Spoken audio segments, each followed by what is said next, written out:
Donc, aujourd'hui, après la première partie qui porte sur les ensembles, nous passons donc à la deuxième partie qui concerne les fonctions. Pascal étant essentiellement fonctionnel, un langage un peu fonctionnel, euh, il est nécessaire donc de comprendre la notion de fonction pour bien appréhender Pascal. Donc, ici, nous avons une généralité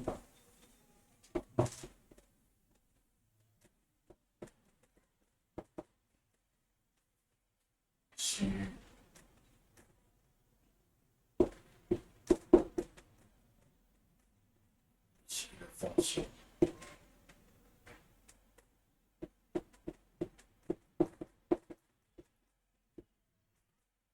Alors, nous allons commencer tout de suite à définir ce que c'est qu'une fonction.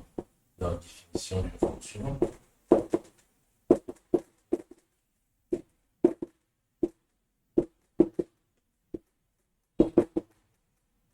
alors c'est quoi une fonction en termes mathématiques?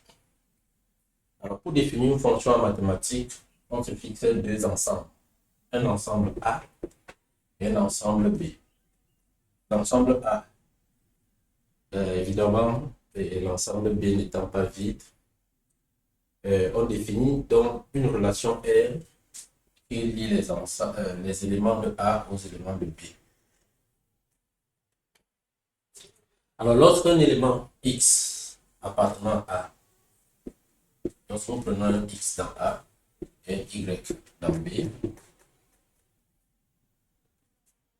lorsque X est lié à Y par la relation R, on écrit X en relation avec Y.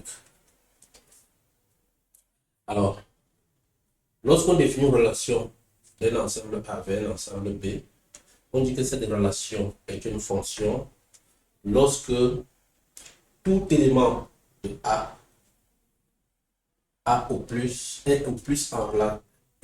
est en relation avec au plus un élément dans B. Donc, on va dire R est une fonction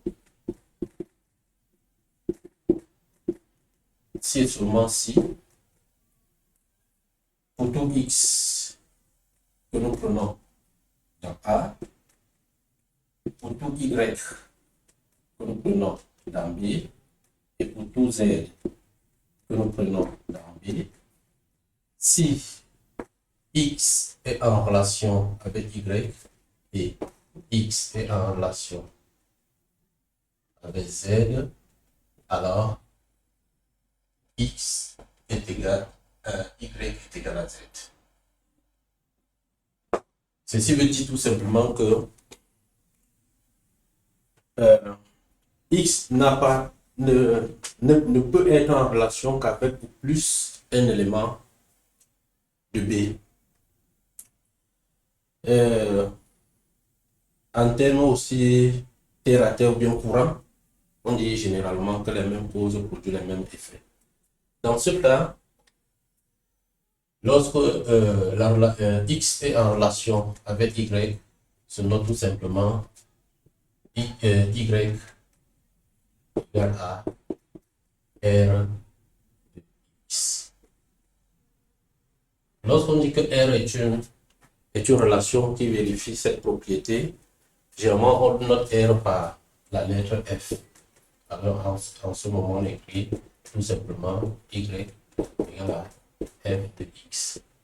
Donc, une fonction, on peut résumer en disant donc que une fonction d'un ensemble A vers l'ensemble B est toute relation qui lie les éléments de A vers qui lie un élément de A à un élément de B, tel que l'élément de A ne peut être en relation qu'avec un seul élément de B.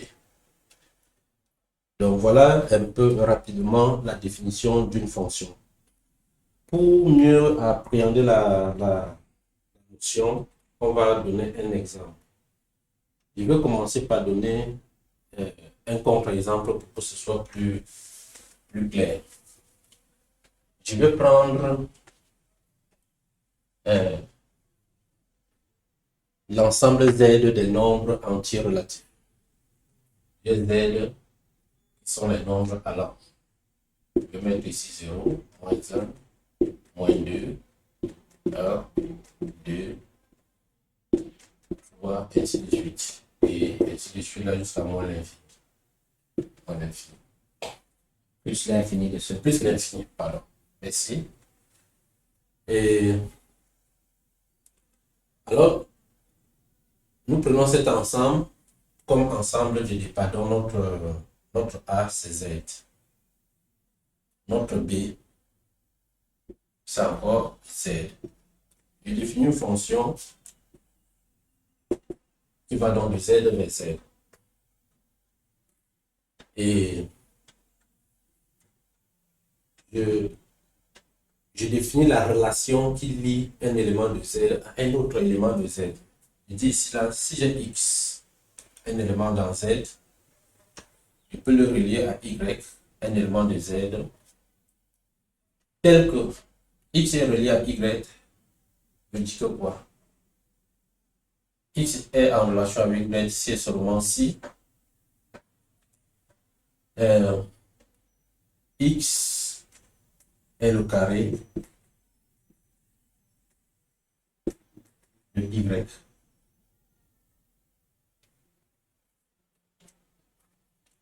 Oui. Donc, prof, à ce niveau, nous parlons en termes de relation, n'est-ce pas? Oui. Mais nous ne sommes pas encore, puisqu'on prend un contre-exemple. Oui. Oui, d'accord. Donc, le F qu'on a de l'autre côté là, en fait, on est en train de définir une relation. Oui. Ouais. Alors, notre relation R, c'est le F. Donc, F là, c'est le R. Ok. Oui. Merci. Donc, voici notre ensemble de départ. Nous avons là notre ensemble d'arrivée. La formule qui lie un élément de Z à un autre élément de Z, qui est l'ensemble d'arrivée, c'est l'élément de l'ensemble de départ, qui est X, est en relation avec l'élément Y de l'ensemble d'arrivée, si seulement si X est le carré de Y. Donc, voilà notre exemple. Alors, pour montrer comment l'exemple ne vérifie pas cette propriété,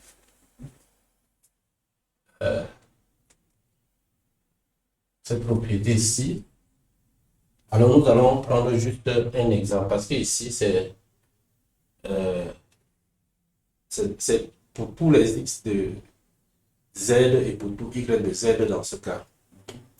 Donc, je vais prendre l'ensemble Z, je vais le représenter là, par un diagramme de veine. Et je vais commencer ici, comme ça, je vais mettre 0 là.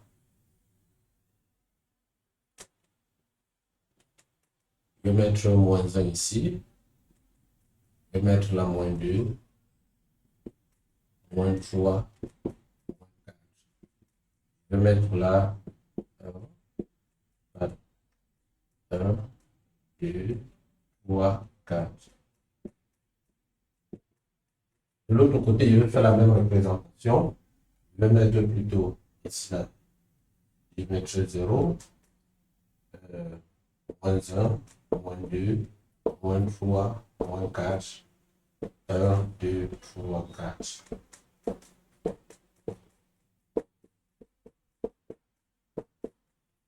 Et je vais donc commencer à lier avec des flèches des éléments qui sont en relation.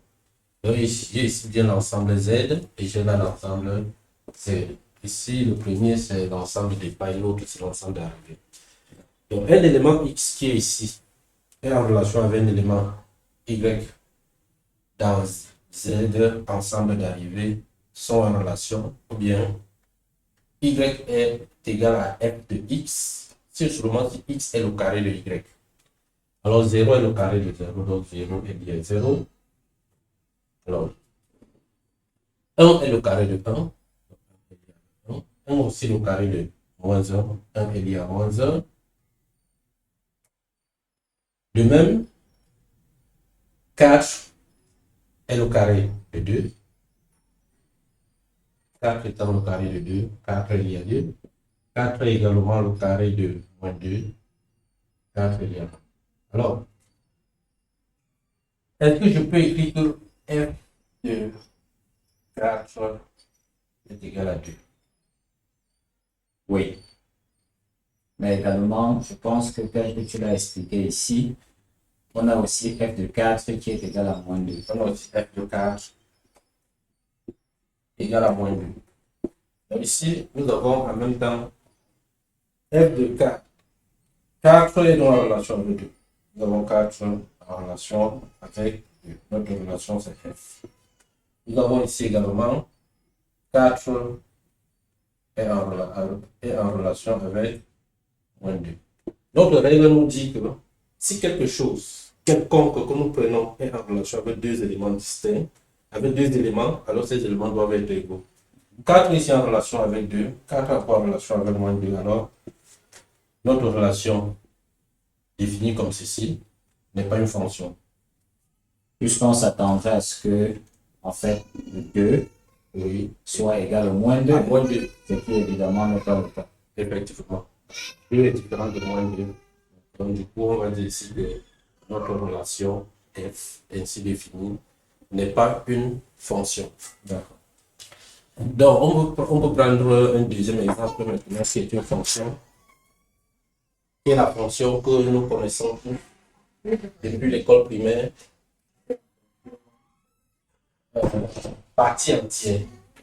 Alors, la fonction partie entière, c'est la fonction qui prend comme ensemble de départ l'ensemble des nombres réels, je vais dire comme ça, ou bien l'ensemble des nombres décimaux si vous voulez, mais je suppose que tout le monde ici a au moins 5 bacs et on connaît tous l'ensemble R des nombres réels. Alors, la fonction partie entière que nous allons noter avec la lettre E est définie de R vers Z, l'ensemble des nombres entiers. Quel nombre X qu'on prend dans R, on associe le nombre E de X. E de X est un entier relatif qui représente la partie entière de X. Si nous pouvons définir comme ça l'image de quelques éléments de R. Si je prends par exemple 0, sa partie entière c'est encore 0. Et si je prends par exemple 3,14, sa partie entière c'est 3. Si je prends moins 2,74, sa partie entière c'est moins 3. Alors généralement ici, les gens me diraient moins 2. Mais ne tombez pas dans ce piège parce que la partie entière d'un nombre, c'est le plus grand des entiers plus petit que ce nombre. Donc lorsque je prends ici moins 1, moins 2, ici j'ai moins 3, moins 2,74 est quelque part ici, moins 2,74. Alors si je veux déterminer la partie entière de moins 2,74, c'est un nombre entier d'abord plus petit que ce nombre, qui est l'entier le plus petit et qui le suit immédiatement. Donc, généralement, on dit que c'est le plus grand des entiers relatifs, plus petit que le nombre qu'on passe à la partie entière. D'accord. Donc, voilà la partie entière de moins 3. De moins 2,74, pardon, qui est moins 3. Alors, montrons que la notion de partie entière, que cette fonction-ci, que cette relation, c'est une fonction. D'accord. Donc, je vais prendre donc un élément X. Je prends un élément X dans l'ensemble de départ.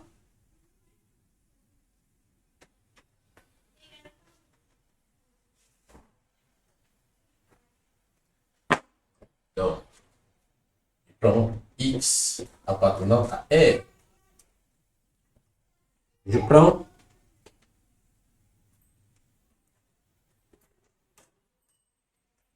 prends aussi deux éléments dans Z.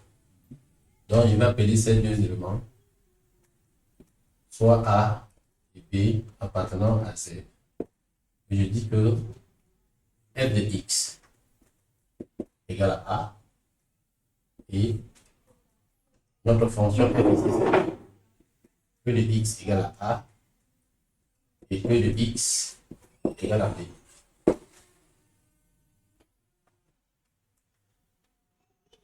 Donc, la partie entière de X c'est A, la partie entière de X c'est B. On peut déduire immédiatement A c'est B. Qu'est-ce que cela veut dire? Si je prends X, si je prends la définition de la partie entière, X est quelque part. On regarde le plus grand des entiers plus petit que X. On prend les entiers plus petits que X. Parmi ces entiers-là, on choisit le plus grand. C'est ça la partie entière de X. Juste, si X est entier, alors E de X, c'est X. Si X appartient à Z, alors E de X, voilà, X, est égal à A et est égal à B. Donc A égale à B, on arrive à notre problème.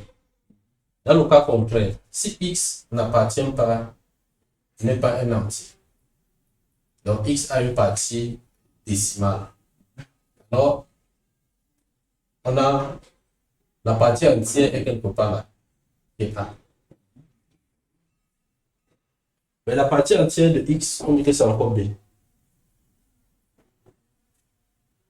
Alors, c'est encore quelque part là. Donc, l'entier, le plus grand des entiers plus petits qui est encore même au moins point que A. Donc, par définition, tout simplement, on va conclure que A égale à A. Donc, aussi simple, très évident. Nous avons donc la notion de fonction partie entière. Partie entière est une fonction. Mot de passe.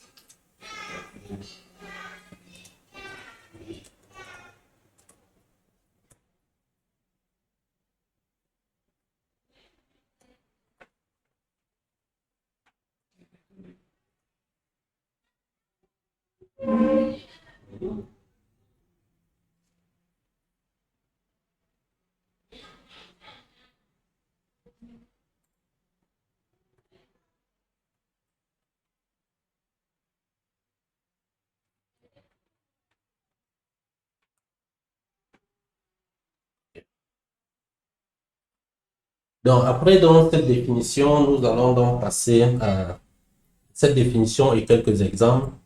Nous passons donc à la suite qui est là, quelques définitions. Mais généralement, je vais rappeler quelques petites notions, un peu de vocabulaire.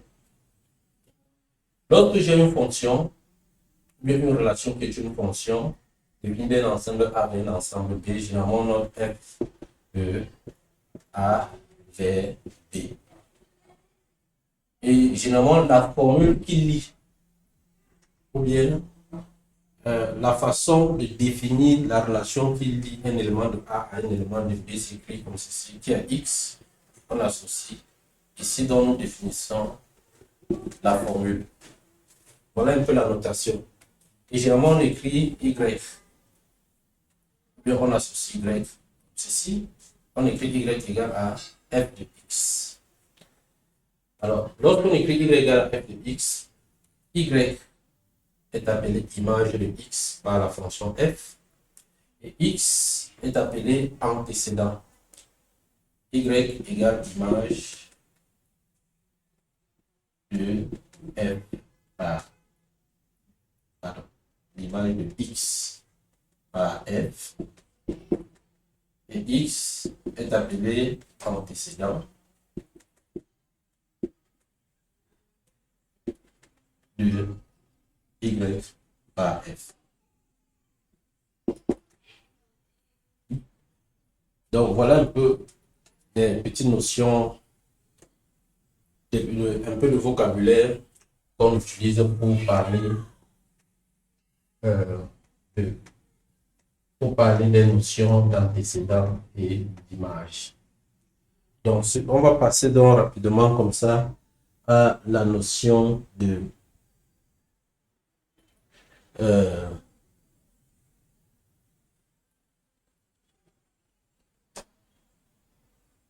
d'image d'une fonction.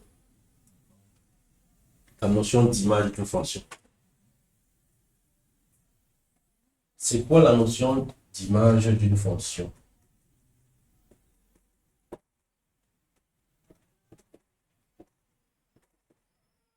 On note généralement in, donc ici, notre note in f. Ça veut dire si la fonction est g, on va noter in g. In g. Alors, à quoi cette notion c'est alors, nous avons un ensemble A de départ, c'est l'ensemble de départ avec des éléments. Nous avons un ensemble B avec des éléments. Et nous lions les ensembles, les éléments de A aux éléments de B par la fonction f. Alors, il peut arriver qu'il y ait des éléments ici dedans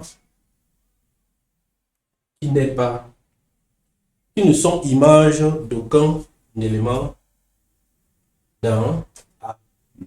C'est-à-dire qu'il n'est pas d'antécédent dans A. Effectivement. Si on se réfère au vocabulaire que vous avez défini. Effectivement. D'accord. Il y a des éléments qui n'ont pas d'antécédent dans A. Alors, pour l'ensemble d'éléments, l'ensemble d'éléments de B qui ont un antécédent, c'est cet ensemble-là qu'on appelle ensemble d'images. D'accord. Donc, IF, c'est tout simplement un ensemble et un sous-ensemble de B. L'ensemble des X appartenant à B, tel qu'il existe un X appartenant à A, pardon, il existe un Y appartenant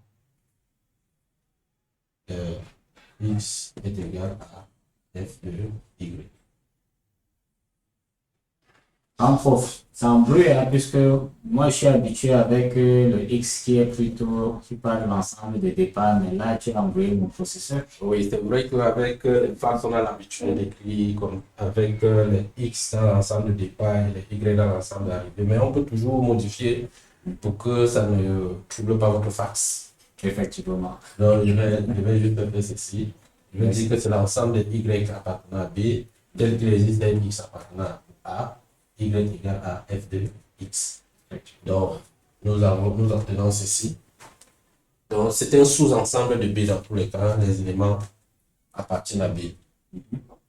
Alors là, on a la définition de ce qu'on appelle image de la fonction F. Maintenant, la deuxième notion, c'est la notion d'image inverse. Image inverse, oui. Oui, parce que cette notion m'amène à poser une question aussi. Est-ce qu'on n'a pas un concept similaire dans l'ensemble des départs? C'est-à-dire que tel que tu as expliqué, on peut avoir également dans l'ensemble des départs des éléments qui n'ont pas d'image dans l'ensemble d'arrivée. Oui. Donc, est-ce qu'on peut aussi restreindre l'ensemble des départs à quelque chose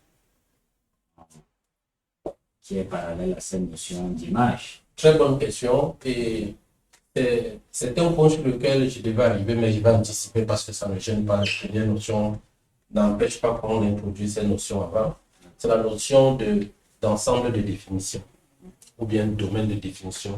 C'est ce qu'on appelle plus domaine de définition. Donc, la notion d'ensemble de ici.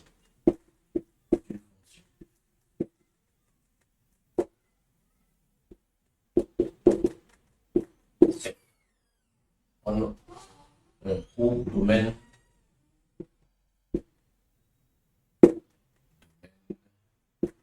de définition. Alors, c'est quoi? Si nous prenons notre schéma, et maintenant nous ne nous intéressons plus à l'ensemble B tel que tu l'as dit tout à l'heure, nous nous intéressons plutôt à l'ensemble de départ.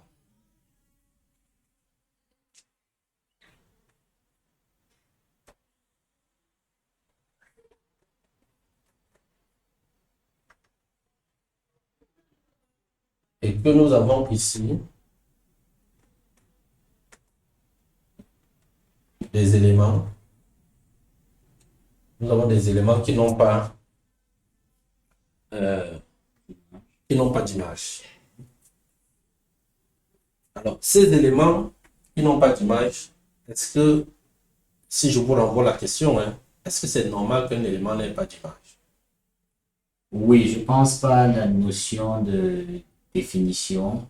Un élément peut avoir la notion de définition de la fonction telle que vous l'avez expliqué. Un élément a au plus une image. Voilà, ce qui implique 0, c'est un souci. Effectivement. Donc, avec la notion de fonction, tout élément de l'ensemble de départ a en plus une image, peut avoir ou ne même pas avoir. Mais dans le cas où il a une image, cette image-là doit être une seule. Donc ici, on peut avoir bien des éléments dans l'ensemble de départ qui n'ont pas d'image.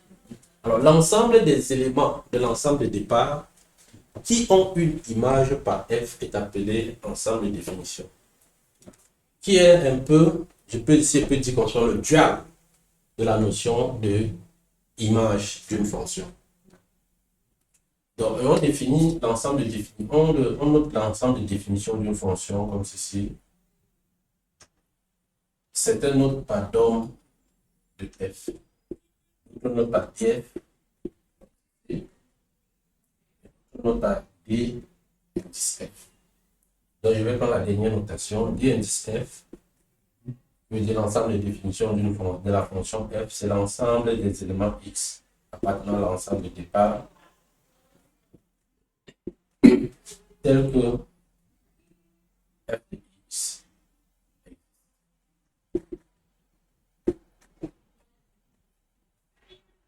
Donc, f de x a un sens. Donc, voilà tout simplement la définition. Et avant votre question, je voulais introduire la notion d'image réciproque. C'est quoi la notion d'image réciproque? On va parler d'image réciproque d'un élément, puis d'un ensemble. Commençons par la notion d'image réciproque d'un élément. Donc, nous nous intéressons ici encore à l'ensemble d'arrivées. Nous avons l'ensemble de départ, nous avons l'ensemble d'arrivées. Et nous prenons un élément, on fixe un élément dans l'ensemble d'arrivées. Et nous l'appelons Y. Et nous avons des éléments dans l'ensemble de départ.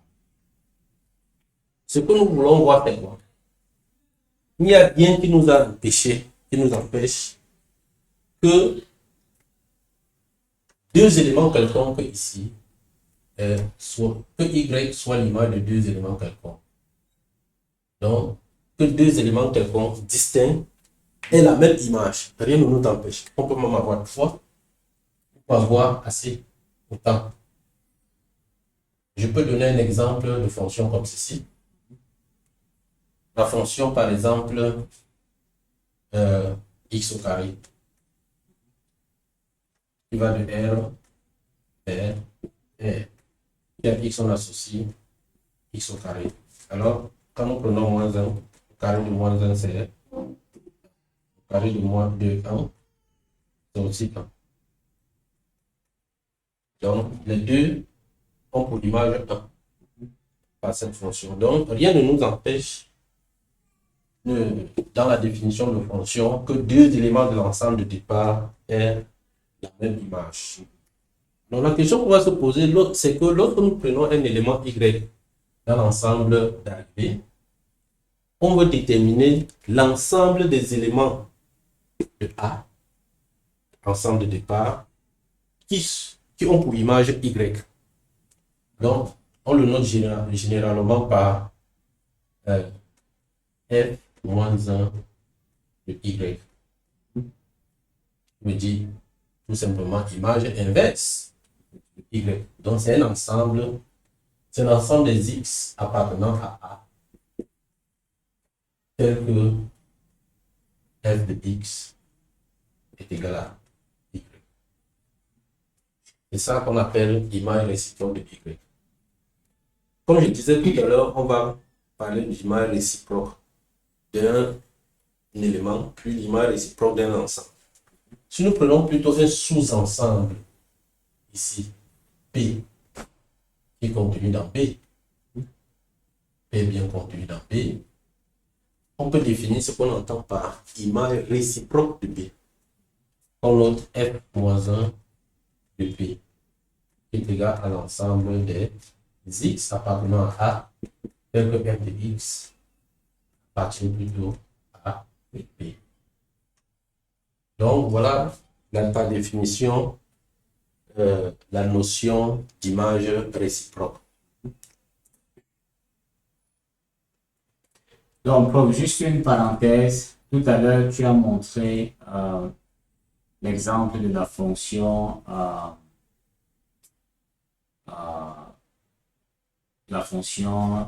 f de x égale à x au carré. Oui. Et tu nous as expliqué comment une image ici dans l'ensemble d'arrivée pouvait avoir plusieurs antécédents dans l'ensemble de départ. Oui. Ça, ce serait une génération, bon, je vais dire la fonction constante serait une généralisation de ce concept.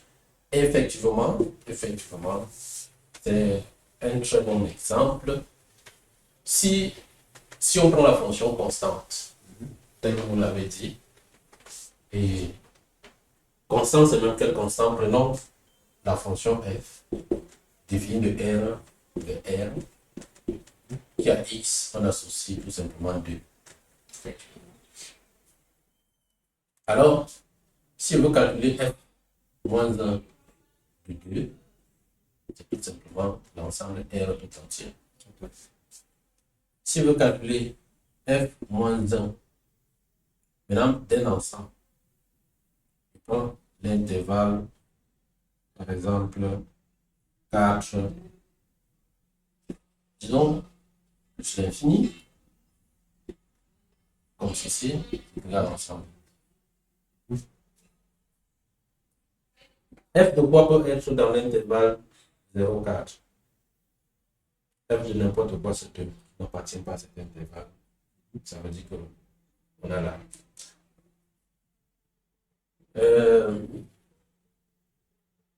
Donc, du coup, on comprend que tout l'ensemble de départ devient donc réciproque. Je vais prendre un autre exemple qui n'est pas aussi banal, parce que ici c'est un exemple aussi banal. Je prends la fonction f de x égale à x carré plus 2 par exemple.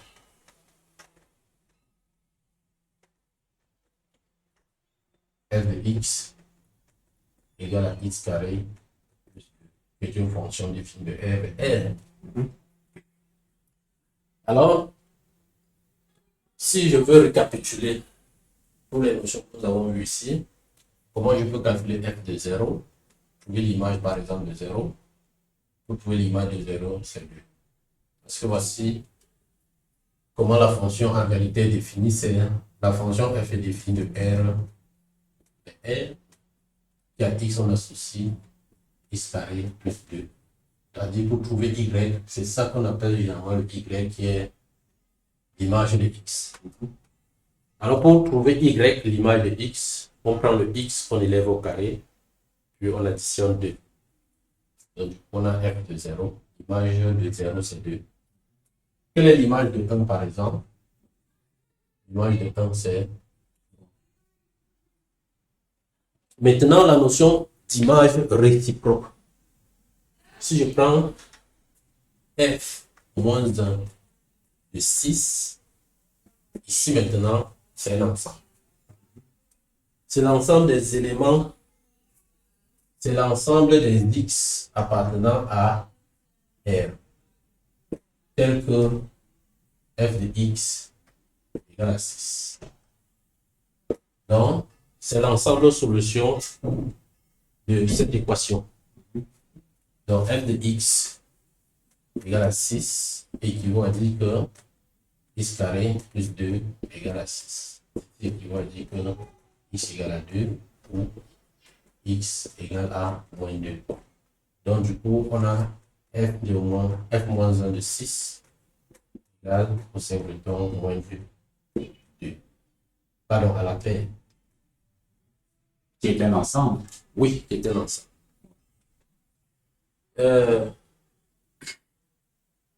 Nous voulons également déterminer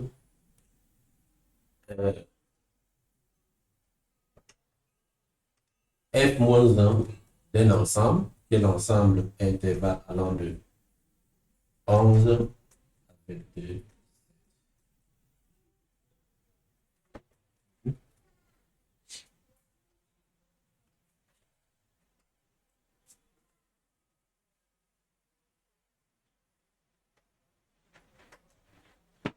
Alors, par définition, hein, ceci est égal à l'ensemble des x appartenant à R, tel que f de x,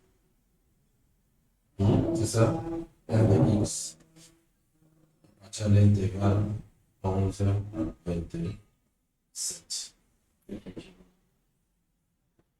Donc, voilà la par définition. Ça veut dire qu'il va résoudre plutôt une double inéquation parce que dit que f de x appartient à l'intervalle 11 et 27, ça veut dire que f de x est supérieur ou égal à 11 et inférieur ou égal à 27. Donc, j'ai à résoudre cette inéquation.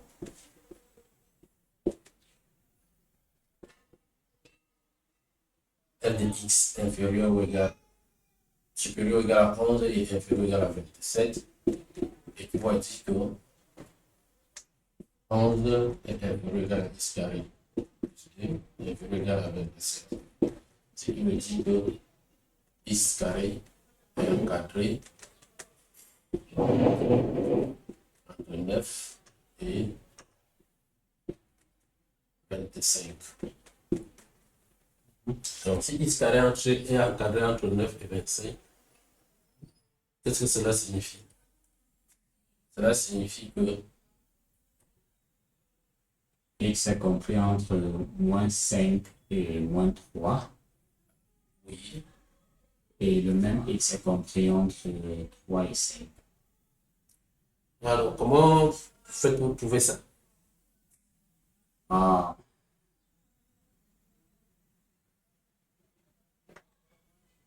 Bon, on peut partir. Je pense que mon raisonnement, c'est celui d'aller avec d'abord x carré, c'est-à-dire je décompose, x carré est supérieur ou égal à 9. X carré est supérieur ou égal à 9. Oui, X carré x carré supérieur ou égal à 25. effectivement. Alors, x carré supérieur ou égal à 9, on nous dit que il faut faire ceci. Comme en troisième, x moins 3 facteur de x plus 3 est supérieur ou égal à 0. X, ici la x moins 5 facteur de x plus 5 est supérieur ou égal à 0. Alors, on fait ce qu'on appelle tableau de signes. Donc, j'ai le x. Alors, je mets là x moins 3. Et j'ai x plus 3.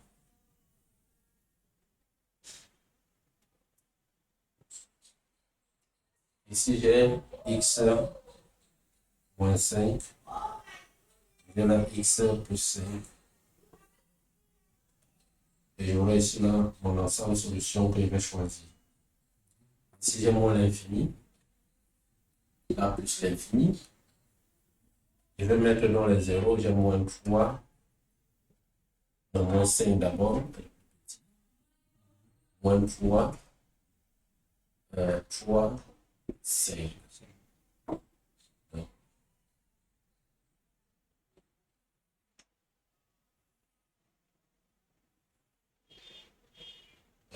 Celui-ci s'annule en 3. Celui-ci s'annule ici en moins 3. Moins 3, le moins 3. Là, celui-ci s'annule en 5. Là, celui-ci s'annule en moins 5. Là. Et on va nous avons les 0. Sinon, ça prend la valeur 0. Notre expression, parce qu'ici, notre expression sur le f de x.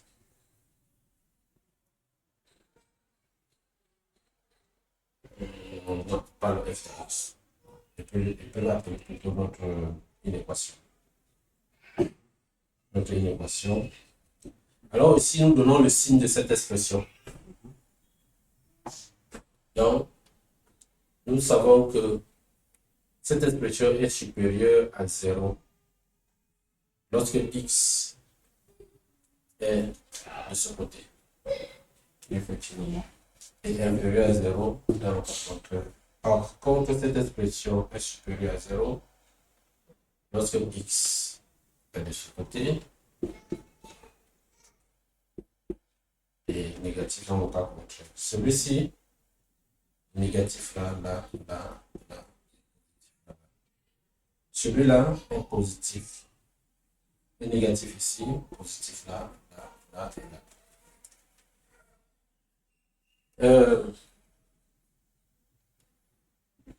Nous voulons que, en même temps, que nous ayons x moins 3.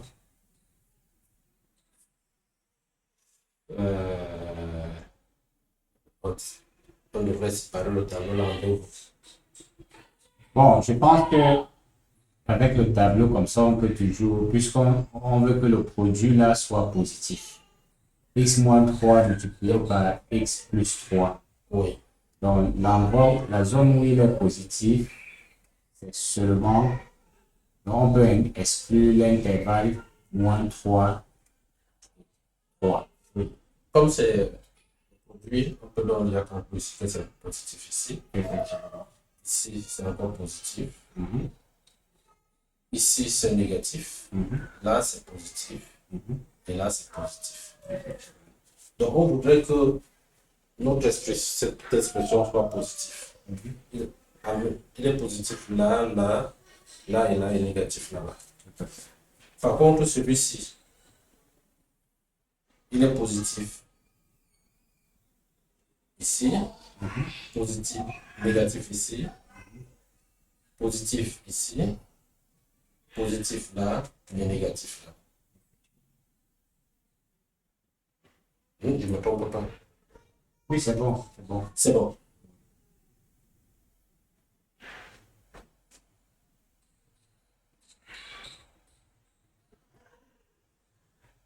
Je ne vois pas ici. J'ai mis ici négatif, positif ici. Comment ça se passe? Je me suis trompé là. Ah oui. Donc, je devrais avoir positif, négatif, positif, positif. En fait, c'est négatif en bas, là, plus. Négatif. Plus Donc, ici, négatif également. nous avons positif, négatif, négatif, Mhm. négatif, positif. Donc, voilà. Nous avons l'intervalle où c'est. On dit, OK, nous voulons que cette expression-là soit l'expression x plus 3 facteur de x moins 3 soit positif, alors que x moins 5 facteur de x plus 5 soit négatif. Je fais bien ici, négatif. Négatif. Ou est-ce que x Je vais mettre ici la x plus 3 facteur de x moins 3. Ça se voit. X plus 5 facteur de x moins 5. Alors ici, il faut que les deux, l'un soit négatif. Là où celui qui est positif, nous avons là, celui-là doit être négatif. Non. Donc nous le prenons par ici. Les deux là sont positifs. Ici, nous avons positif. Ici, négatif, c'est bon. Nous avons ici, les deux sont négatifs, non. Ici, on a négatif, positif, oui. On a positif, positif, non. Nous prenons donc l'intervalle. Ici, nous avons donc f moins 1 de l'intervalle 11,7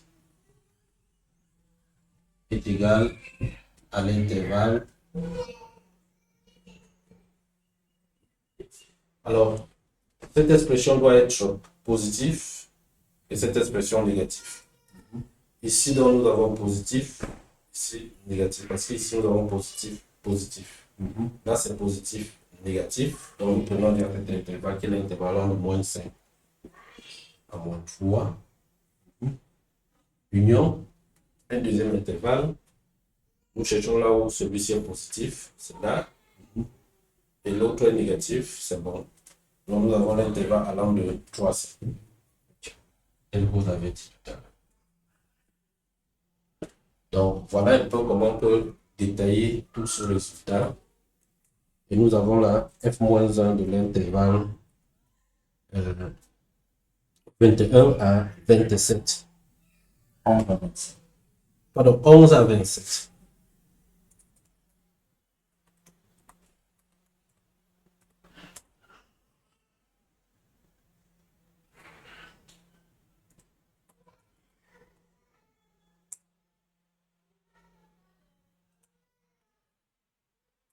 Donc, du coup, je trouve le tableau très intéressant pour déterminer le résultat parce que finalement, je n'avais pas de méthodologie dans ma tête, mais c'était plutôt de façon intuitive Oui, que je donnais le résultat. d'accord. Ouais. Oui, et ce sont des notions aussi assez simples qui sont les notions niveau 3, classe de troisième. Donc voilà pour ces quelques exemples. Nous allons comme ça définir les opérations sur les fonctions. C'est le prochain point. Je peux passer? Oui. D'accord.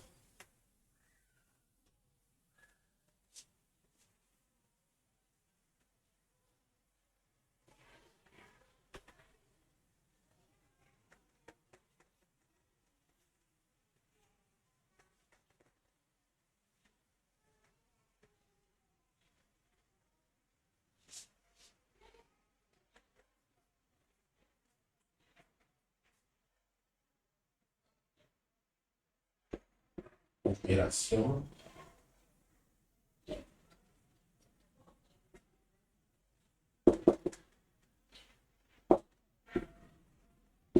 Sur les fonctions.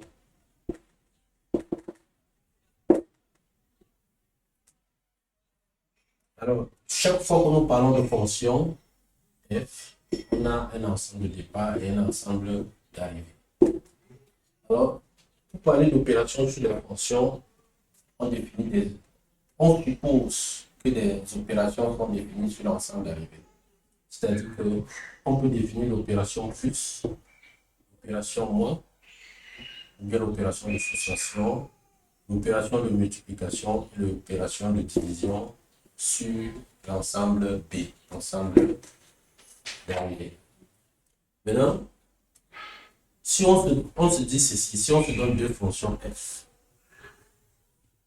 le premier va de A vers B. Deux fonctions f et g, hein? Je dis f et g, qui vont tous de A vers B. on peut définir dans l'addition de ces deux fonctions qu'on note f plus g. Comment est-ce que f plus g est défini à partir de f et de g? Puisque lorsque nous l'appliquons à un x, lorsqu'on cherche l'image de la fonction f plus g, alors on fait tout simplement l'image de f de x par f additionnée à l'image de x par g. En ce moment, ce plus-ci, c'est l'addition des éléments de... C'est ça que nous avons dit que l'addition doit être définie dans l'ensemble d'arrivées. De même, on définit l'association de la fonction f et de g. X, on associe tout simplement f de x moins g de x. On peut également définir la multiplication de deux fonctions f fois g appliquée à x est égal à f de x fois g de x. On peut définir la division en supposant que g de x n'est pas 0. On peut définir la division de f sur g lorsqu'on applique à x.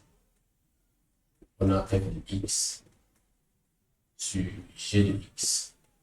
Donc voilà, en quelque sorte, définir très rapidement les opérations qu'on peut avoir sur les fonctions. Mais, bien entendu, avec l'addition, la soustraction, la multiplication, la division définie sur l'ensemble d'arrivées qui est mixte. D'accord. Non, prof, on assume, nous sommes en train d'assumer que la somme des images de x par f Oui. et g, comme vous l'avez dit, appartient à l'ensemble B. Parce que lorsque je prends deux éléments dans B, si je prends par exemple y appartenant à B et z appartenant à B, je peux bien faire l'opération y plus z et encore un élément de B. Donc, ceci devrait être une condition. Est-ce qu'on peut être dans des situations où nous prenons deux éléments dans un ensemble, on les somme et ils n'appartiennent plus à cet ensemble. Le résultat n'appartient plus à cet ensemble. Alors, la notion de somme, quand tu dis on les somme, Oui. La somme que nous connaissons déjà par défaut est une opération interne dans un ensemble. D'accord. Mais il y a des opérations qu'on peut définir dans un ensemble qui ne sont pas internes. D'accord. C'est-à-dire, dis tout simplement qu'on combine deux éléments. Lorsqu'on parle de cette somme, on prend la somme là-bas. Ou bien l'addition qu'on a dit. D'accord. C'est juste pour dire qu'on combine deux éléments d'une certaine façon et on obtient encore un élément de B. Oh, d'accord. Donc, je disais tout à l'heure que ces opérations sont des opérations sur B. C'est peut-être pour dire que c'est des opérations internes sur B. Ah, d'accord. Ok. Parce qu'on peut avoir, je peux avoir B, fois B, une fonction qui va de B fois B, vers un ensemble C qui n'est plus B. Il y a un couple, par exemple, X, Y, deux éléments de B plus quelconque. Alors, je peux faire plutôt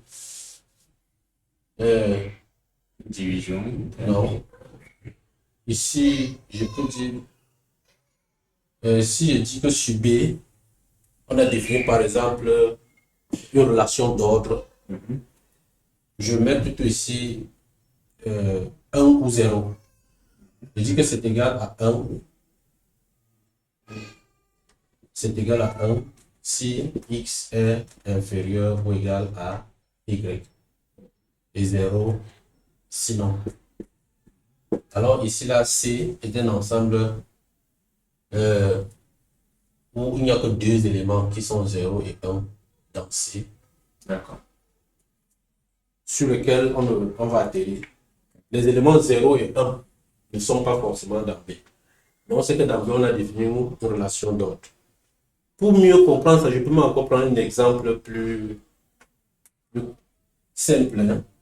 Je vais prendre l'ensemble des parties d'un ensemble. Je prends l'ensemble A, qui est égal à l'ensemble 0, 1, 2. Et je prends P de A.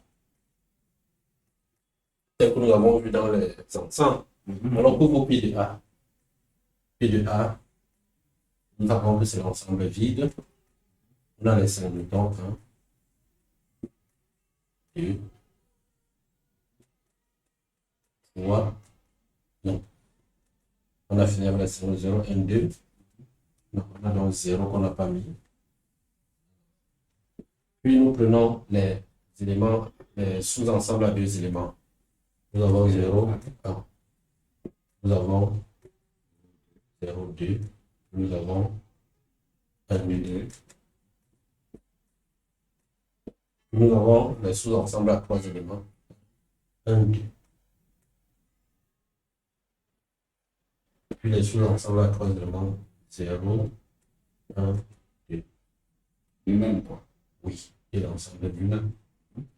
Et tel qu'on l'avait dit, on sait qu'il y a toujours l'ensemble vide dans P de A.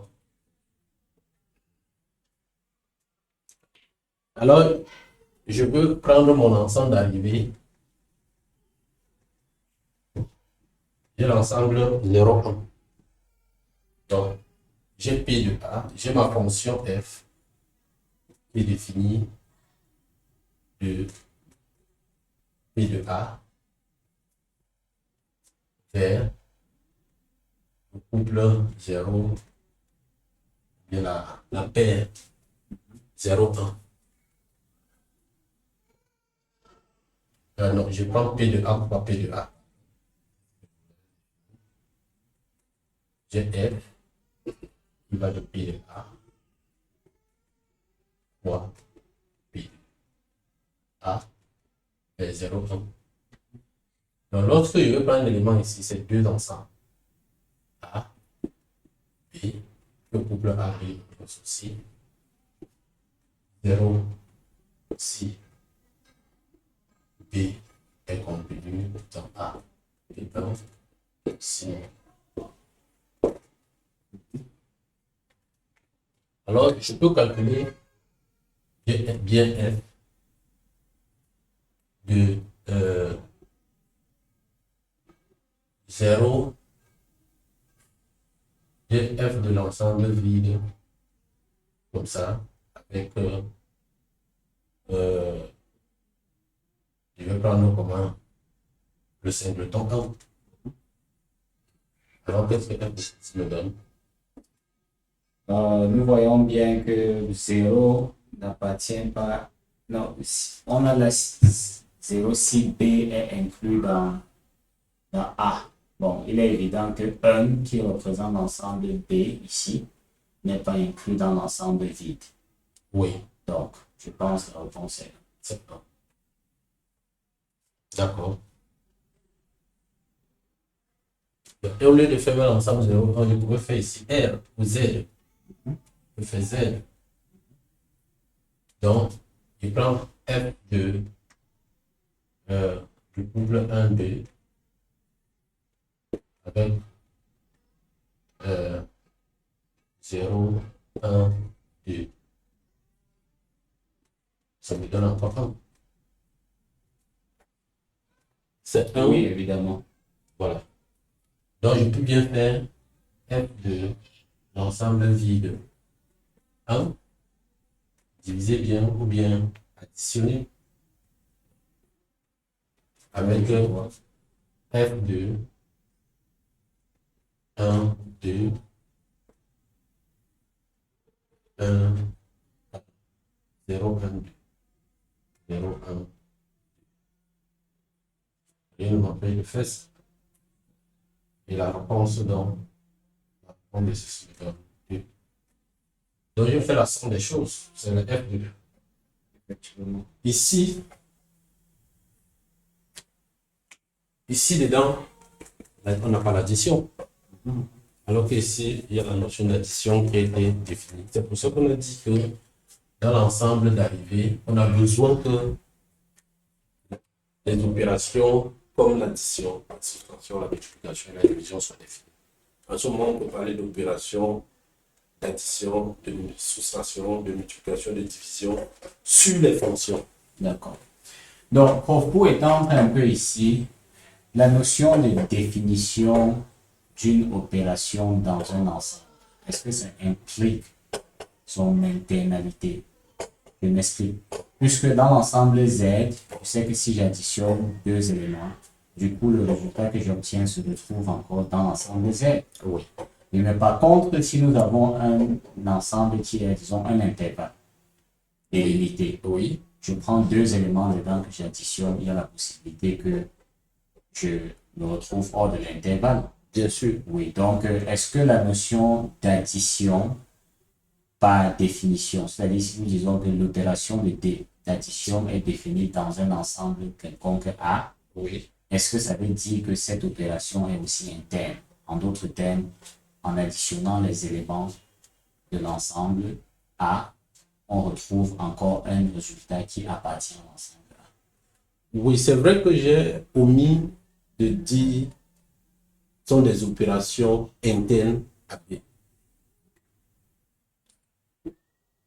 Mais c'est sous-entendu opération interne. C'est pour dire que je fais la somme des éléments de cet ensemble et je retrouve encore des éléments de cet ensemble. Merci. Ça clarifie tout dans le tête. D'accord.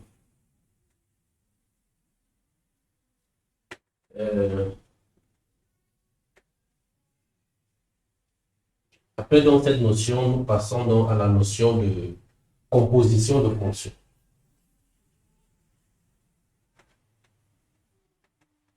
Alors, pour définir la notion de composition de fonctions, c'est une sorte de transition. C'est le terme que je peux utiliser. Un instant.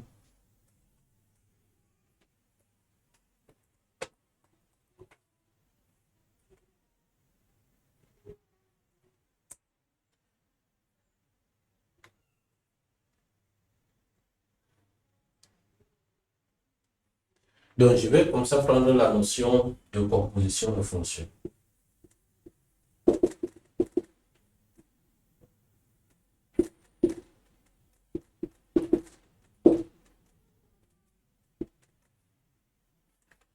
Alors, nous avons une fonction f. Comme d'habitude, je vais prendre trois ensembles. A, ensemble de départ. B, ensemble d'arrivée d'une fonction f. Et nous avons un troisième ensemble qui est C. Nous définissons donc une fonction G qui va plutôt de B vers C. Est-ce qu'à partir de la fonction f, de la fonction G, nous pouvons arriver à C, partir de A et arriver à C sans passer par B? C'est-à-dire, est-ce qu'on peut définir une fonction qui va directement de A vers C et qui dépend de f et de G? La réponse est oui, à partir de deux fonctions. Si B est l'ensemble de départ de la fonction G, à ce moment, on peut définir une fonction qui va de A directement vers C. Alors, cette fonction, on la note d'une certaine façon. Parce que lorsque je prends un x dans A, je prends un y qui est égal à f de x dans B. Alors, on peut calculer g de y. X est dans A, x est mappé à y dans B. Et y égale à f de x, y qui est l'image de x. On peut calculer aussi son image par g, par la fonction g. Alors ici, on a donc g de y.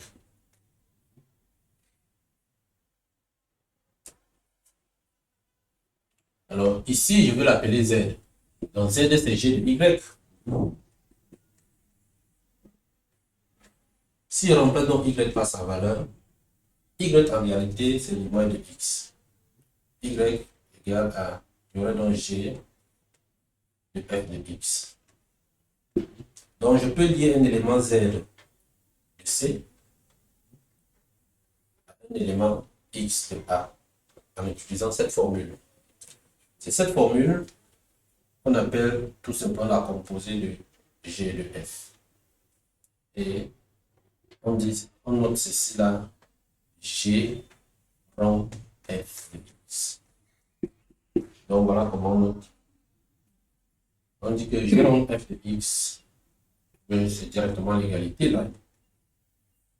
G rond f de x, c'est l'image de x. C'est l'image de x pris dans A. Et ceci est un élément de C. Tout ceci est un élément de C parce que Z est un élément de C. Et on a là donc la formule qui lie un élément de A à un élément de C sans passer par B. Cette notion est une notion assez utilisée sous Haskell. Sous Haskell, on l'utilise généralement avec le point. On va écrire f point g. F rond g. Donc, au lieu d'écrire f rond g. C'est une notion assez importante parce que sous les langages de programmation déclaratifs, il est mieux de dire à la machine le problème que de dire à la machine comment résoudre le problème.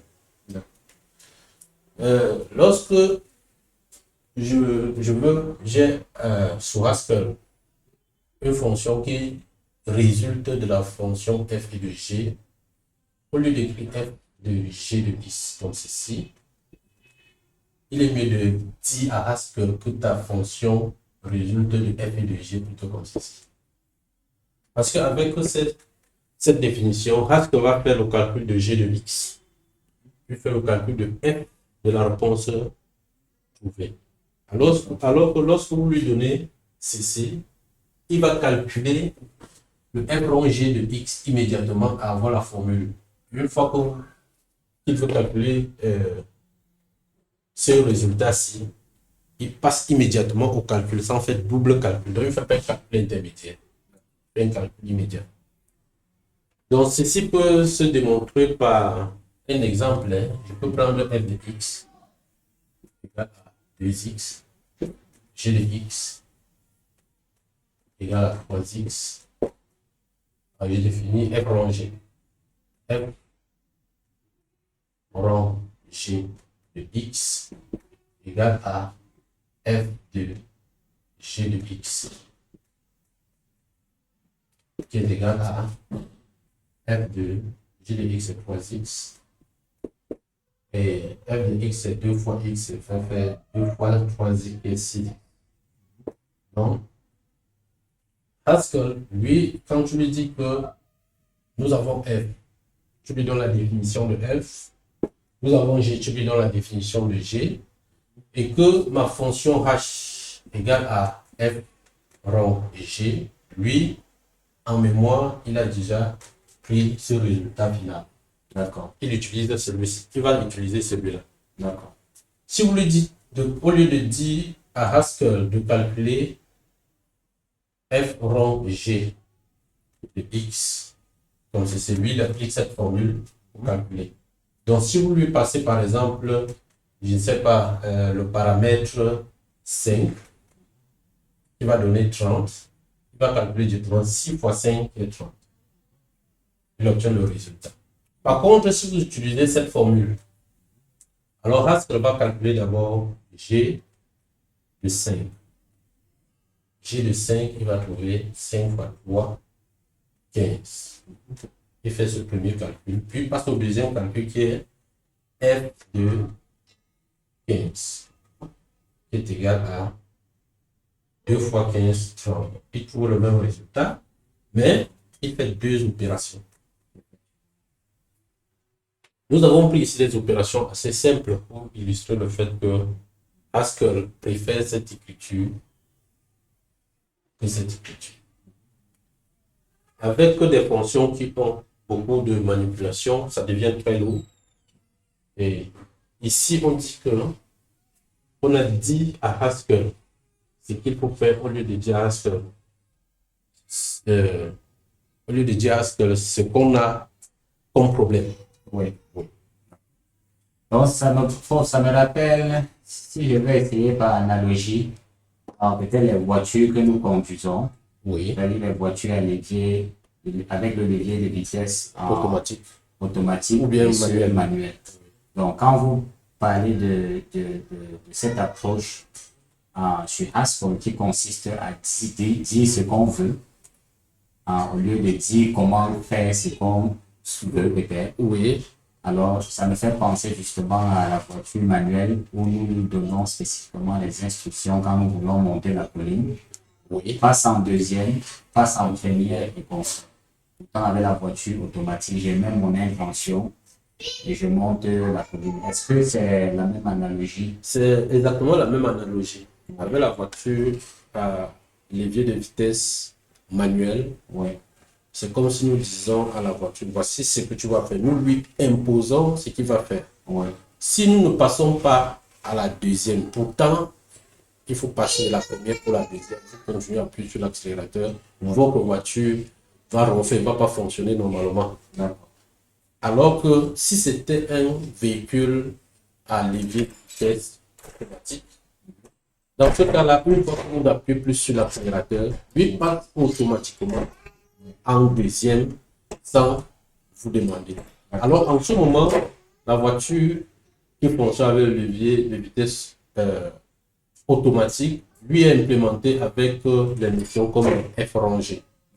Alors par contre, celui qui a le levier de vitesse manuel fonctionne avec le cas de F de G de X. D'accord. Donc voilà un peu la similitude dans ce cas-là. Wow. Donc, du coup, la notion de composition est fondamentale dans Haskell, si je comprends bien. Parce que je vois là que nous sommes partis de deux petites fonctions et on a su comment les combiner pour obtenir une grande fonction. Effectivement. Je suppose qu'à une grande échelle, ça devient très intéressant. Ça devient très intéressant et pour ceux qui ont fait la programmation orientée objet, ceci vient rapidement résoudre le problème d'héritage aussi vite. Parce que tout, comme on a dit au départ, Haskell est un langage de programmation fonctionnelle. Et pour cela, tout se ramène aux fonctions. Donc, les notions de classe qui sont dans le langage orienté fonctionnel, dans le langage orienté objet, seront transformées en fonctions dans le langage Haskell. Donc, lorsque nous faisons ceci, c'est comme si nous faisons donc une forme de composition de deux classes. C'est comme si nous intégrons donc deux grandes notions en une seule. Oui. Puisque les notions sous Haskell, c'est des fonctions. Nous prenons donc une notion, nous les combinons à deux pour avoir une seule notion. Pourtant, sur l'orienté objet, généralement, on parle plutôt d'héritage ou de composition. Oui, oui. D'accord. Wow. Merci beaucoup. Je vous en prie.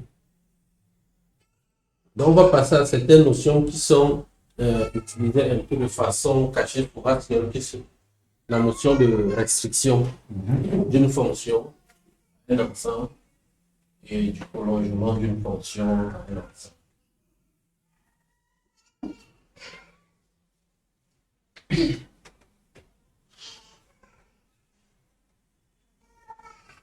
Alors, pour la notion de restriction d'une fonction à un ensemble, nous prenons une fonction F qui va d'un ensemble A et un ensemble B.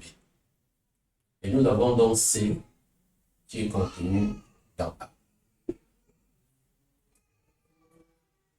Ici, on veut s'intéresser à la fonction F dans C. On dit donc, OK, comme C est contenu dans A, on veut définir donc une autre fonction, une fonction qui va plutôt de C vers D. On peut que cette fonction-là utilise F qui a X dans C, on associe exactement f de x. Alors cette fonction-là, cette fonction-ci ainsi définie est appelée restriction de f à c, on note tout simplement f sur c. Donc f de c de x, c'est encore égal à f de x. Mais seulement que ce x ne peut être que dans l'ensemble C. Cette notion est souvent utilisée avec les fonctions. Je vais prendre rapidement. Ça f de x est égal à, je vais prendre une constante 2 de x moins 1 facteur de x plus 1. Alors cette fonction-ci f est définie bien de R vers R.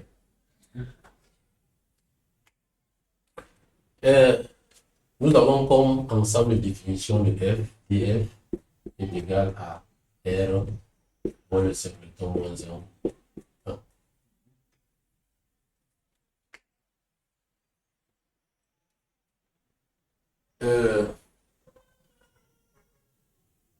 Est-ce que c'est cet exemple qui est approprié? Non, je devrais faire ça ici. 2 facteurs de x plus 1. Donc, en réalité, nous avons ceci comme ensemble de définitions.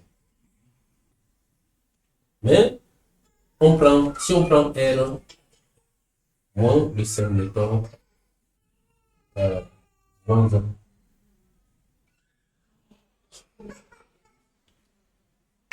Comme notre ensemble C. On veut définir une fonction qui va de cet ensemble vers R. Et à x, on associe quelque chose qui sera exactement f de x. C'est cette fonction-ci qu'on appelle restriction fc, est définie comme ceci. Maintenant, qu'ouvre ce f de x? Toutefois, on sait qu'on n'aura jamais moins 1. Donc, du coup, ici, on dit que ça ne peut pas être 0, nous pouvons simplifier. Donc, du coup, c'est égal à 2 sur x moins 1. D'accord. Parce que nous procédons à la simplification étant sûr que cette expression ne peut pas être un 0. Parce que si c'est 0, nous ne pouvons pas simplifier. Donc, voilà un peu. À partir de la fonction f, on a défini une fonction qui se restreint dans l'intervalle moins 1, dans R moins le simpleton 1 vers R, car x on associe et on constate bien que celui-ci est un sous-ensemble de R. Effectivement. Donc, voilà un exemple de restriction de la fonction f à R moins le simpleton 1. Donc, après donc, cette notion, on peut définir la notion de prolongement d'une fonction, un ensemble. Le prolongement, c'est un peu faire agrandir la fonction. Nous avons un ensemble A, une fonction définie de A vers B. Au lieu d'avoir A inclus dans C, mais nous avons plutôt, au lieu d'avoir C inclus dans A, nous avons plutôt A inclus dans C. Donc, nous avons agrandi un peu plus l'ensemble de départ. Oui, nous voulons agrandir un peu plus l'ensemble de départ. Mais, on dit aussi qu'il existe une autre fonction G qui définit plutôt de C vers B. Maintenant, on peut utiliser G pour faire grandir aussi F, pour que F soit défini sur C. Donc, on veut définir une fonction sur C. On veut une fonction qui va de C, une fonction H, qu'on va appeler le prolongement de F sur C, qui va de C vers B. Alors, qui a X, on associe. Il y a deux situations. Pour un X qu'on prend dans C, il y a deux situations. Soit X appartient à A, soit X n'appartient pas à A. Si x appartient à, alors qu'est-ce que ça me donne? La bonne écriture, c'est, on donne la définition. Si x appartient à, alors h de x est f de x. Donc on aura ici là f de x. Si x appartient à. Si x n'appartient pas à, on va prendre plutôt g de x.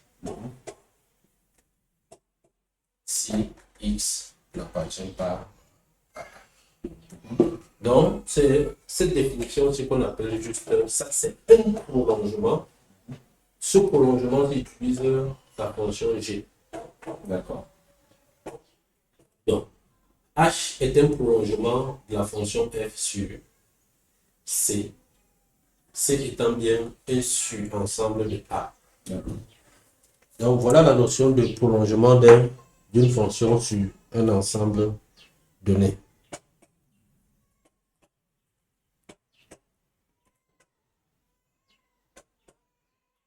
Donc après donc, cette notion de prolongement et de restriction d'ensemble à un et de restriction de fonction à un ensemble, nous allons voir dans les fonctions à plusieurs paramètres. Donc tout à l'heure, on a un peu essayé d'écrire les fonctions à plusieurs paramètres lorsqu'on parlait un peu d'opération.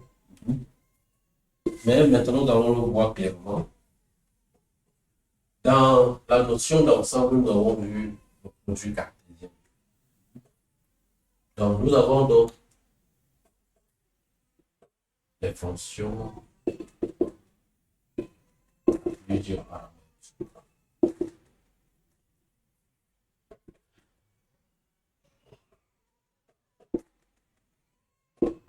Nous avons vu la notion de produit cartésien. Donc, nous avons comme ensemble de départ plutôt un produit cartésien. Nous avons donc A1, A2, ainsi de suite. N, un produit cartésien de N ensemble, A1, A2 jusqu'à N. Et nous avons notre ensemble d'arrivée, nous avons notre fonction f. Bien. Je vais mettre là. B. Et on définit donc f de x1, x2, et ainsi de suite jusqu'à xn, qui est un y dans B, qu'on a tout simplement f de x1. Ainsi de suite jusqu'à xn. Donc, lorsque ma fonction prend en entrée plutôt un produit, un élément d'un produit cartésien, ou bien l'ensemble de départ, c'est un produit cartésien, on dit qu'on a affaire à une fonction à plusieurs variables. Donc, voilà un peu défini tout bêtement, aussi simplement, la notion de fonction à plus d'un paramètre. Donc, on peut donner comme un exemple de fonction à plusieurs paramètres. La fonction f définie de R fois R vers R, qui est x, y, on associe f de x, y, qui est la racine carrée de x carré plus y au carré.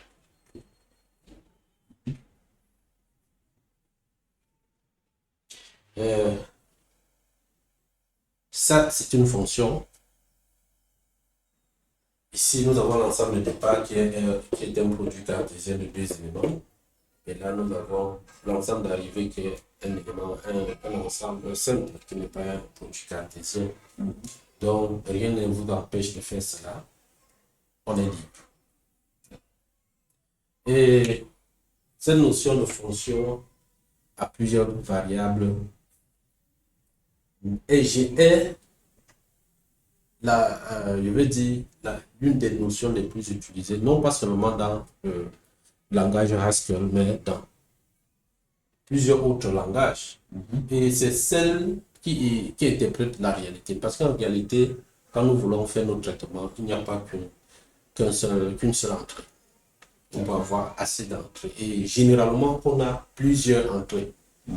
Et chaque entrée donc, sera donc des éléments d'un ensemble donné.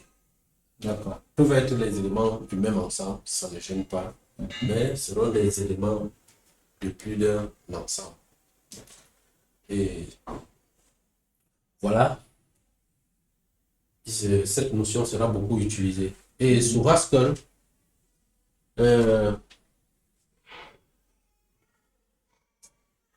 on utilise, cette notion est utilisée également pour faire la notion de currying que nous allons voir tout à l'heure, qui est la notion de fonction paramétrique. Parce qu'ici, nous avons les fonctions à plusieurs paramètres. Maintenant, il y a la notion de fonction paramétrique.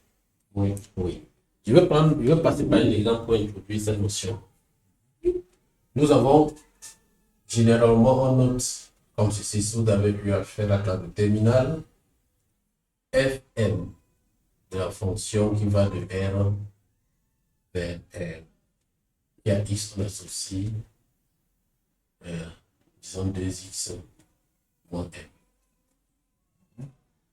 m. Tout m appartenant à la fonction. Alors, cette écriture dit ceci.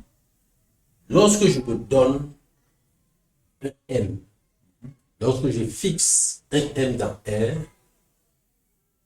alors ce m-là me permet de définir une fonction qui va de R vers R, qui a un x, on associe 2x moins le m que j'avais fixé. Donc ici, dans cette écriture, la variable, c'est x. C'est x qu'on appelle la variable. M ici, c'est le paramètre qui est fixé. Oui. Il est x. Alors ici, on dit donc qu'on a une fonction paramétrique par le paramètre m ici. M est le paramètre. Donc m est supposé être fixe. Donc, si on veut définir la notion de fonction paramétrée, on va dire ceci. On se donne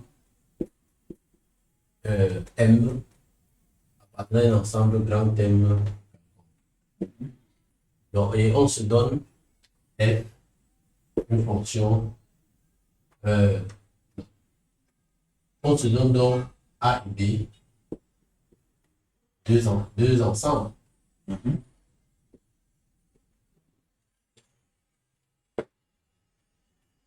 Et lorsqu'on définit f, une fonction qui va de A vers B, et qui a x dans A, on associe f de x qui dépend,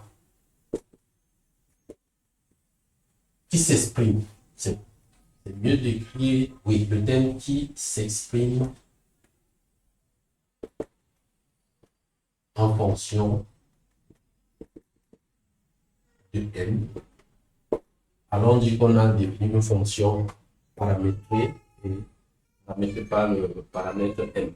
D'accord. M est fixé dans ce cas. D'accord. Ici, je prends notre exemple de la fonction f qui va de R fois R vers R, qui a x, y, on associe racine carrée de x carré plus y carré. Alors, je peux dire, OK, à partir de cette fonction, comme il a plus d'un paramètre, je peux fixer un paramètre. Si je fixe le deuxième paramètre, qui est y, je dis que y est fixé, j'aurai plutôt une fonction maintenant, fy, qui est définie de R vers R, qui a x, on associe racine carrée de x carré plus y carré. On a l'impression que ça ne change pas, mais y ici est fixé. Donc je peux calculer f1, fy de 1, c'est égal à racine carrée de 1 plus y carré. Je peux calculer f de 2, fy de 2, qui est égal à racine carrée de 2 au carré, c'est 4. Mais tel que je vois, à partir de Y, oui. Lorsque j'ai fixé Y, j'ai obtenu plutôt des fonctions.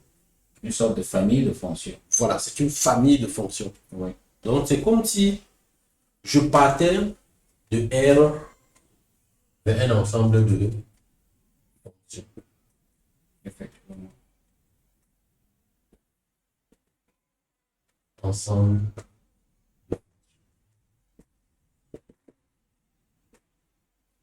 Qui a un Y. J'associe F de F indice Y. Et la fonction là. Effectivement. Donc, F indice Y est défini à partir de ma fonction F. D'accord. Hmm? Oui. Alors, la fonction Fy c'est définie comment? On me dit que Fy est une fonction, lui, qui va de R vers R. Et à X, on associe Fy X. Y racine carrée de X carré. Alors, cette notion est une notion assez utilisée sur Haskell, qu'on appelle généralement le curry. C'est cette notion qui est à la base même des calculs qui sont faits, des fonctions qui sont faits sur Haskell.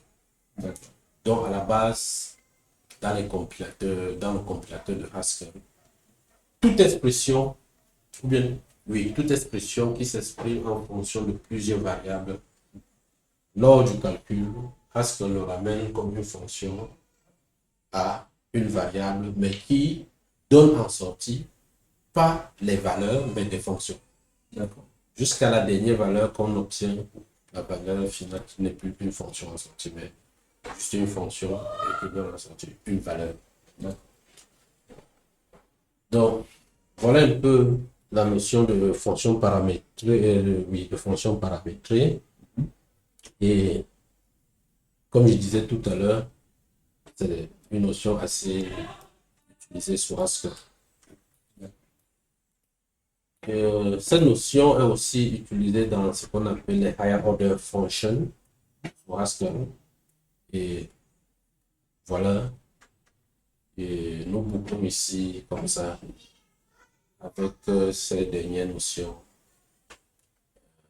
nos prérequis sur les fonctions pour nous permettre de bien intégrer Haskell. Donc, merci, prof. Je pense que je commence à faire le parallèle avec certaines notions. C'est vrai qu'il y a beaucoup de notions. J'ai l'impression que c'est au fil du temps que je vais pouvoir associer à les notions de Haskell. Oui. Mais déjà, c'est très intéressant que les notions de mathématiques soient appliquées dans un langage de programmation. Oui. Soyez sans inquiétude. Ces cours seront mis sur la plateforme Discord et vous pourrez les suivre de temps en temps. Si vous avez d'autres questions, nous rendons disponibles ici en présentiel, mais également sur le serveur Discord. Donc voilà, s'il y a d'autres questions, je suis preneur. Mais s'il n'y a pas de questions, nous pouvons donc boucler avec cette séance. Question. Ok, merci.